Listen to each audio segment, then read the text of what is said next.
Hi, welcome to the Get Ready with God podcast. My name is Julie Taylor and I'm your host, and I am not God, obviously. I am not an expert. I'm not even a scriptorian. I'm literally just a girl sitting in front of a microphone hoping God is real. Get Ready with God is a daily devotional podcast to help you see divinity in every day. Let's go. Have you ever felt like you were inspired or guided to do something on like a divine level and then it ends up really bad, like causing you a lot of pain, it goes poorly, a lot of suffering, and you're kind of like, WTF? Why would I feel inspired or guided to that thing? Well, I have. How do we navigate that?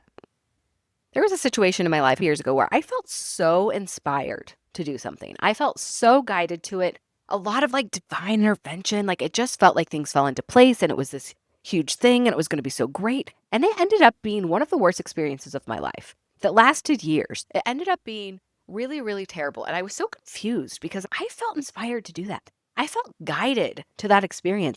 How could it have ended in so much pain and suffering? I don't have a lot of answers, but one thing that I have learned and choose to believe is that inspiration can guide you to hardship.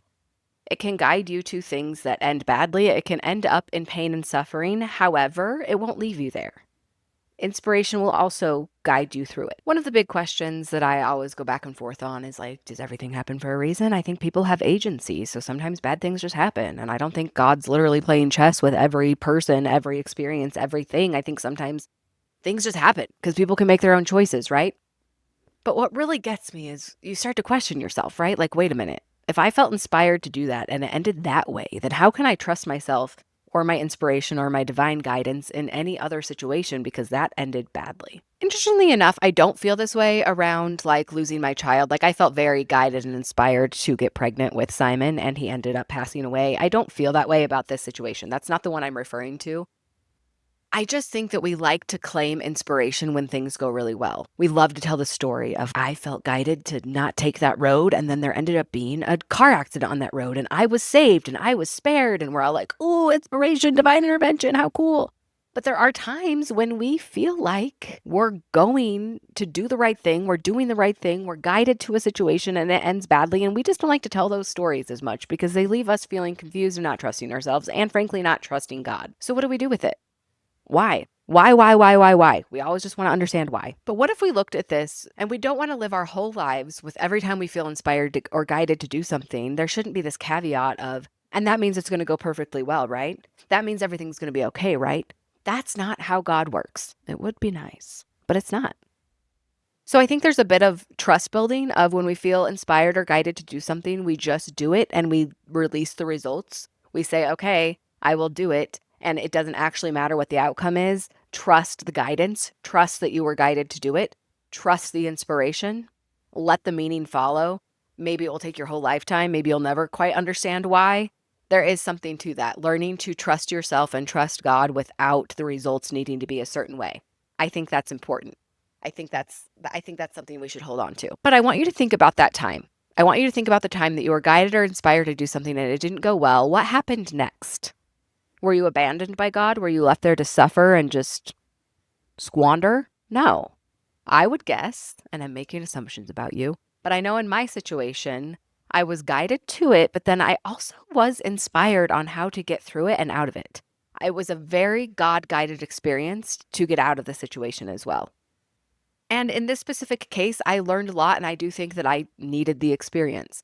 And so it makes sense to me now, a few years removed. When it was happening, I was just like, yikes, God hates me, right? If this is what he guided me to.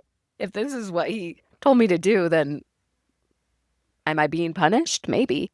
Don't stop the story at the suffering. Examine what happened next. How are you guided through it? How are you inspired to fix it or evolve through it or change from it? That inspiration, I think, is what we hold on to, and that's what we learn from. It's what comes after the suffering. So I think the takeaway here is one, trust yourself and trust God. Don't doubt your guidance and inspiration when the results go poorly. And when you feel guided or inspired to do something, release the results. Say, I'm going to do it regardless of the outcome. It's letting go of the control. It's so hard for us, right? And next, don't stop the story in the suffering. What happened next? How were you guided and inspired to get through it, to get over it, to grow from it? What happened next? It's just too exhausting if every time we feel inspired or guided, we're like, yeah, but is this inspiration or is it not? And oof, it's just exhausting. We don't have the bandwidth for it, frankly. I hate when I accidentally use corporate jargon. Who am I becoming? So let's circle back. Just kidding. So as you go through your day to day, just be extra sensitive of the little nudges that you feel, the little bits of inspiration, the little thoughts that pop into your mind, and just trust them. Don't question them. If you feel like texting someone, text them. If you feel like pulling over and helping that person on the road, do it. If you feel like quitting your job, do it. Be reckless. I'm just kidding. But that is kind of how I live. But don't doubt the inspiration, just release the results. And when things go badly, don't stop in the suffering. Look for the guidance and inspiration that's about to guide you through it. That's fun. That's a fun way to live our lives, right? Because it is more fun to believe. So today, as you go through your day, notice your inspiration. Where are you going to find divinity today? What a fun game we play. Love you. Bye.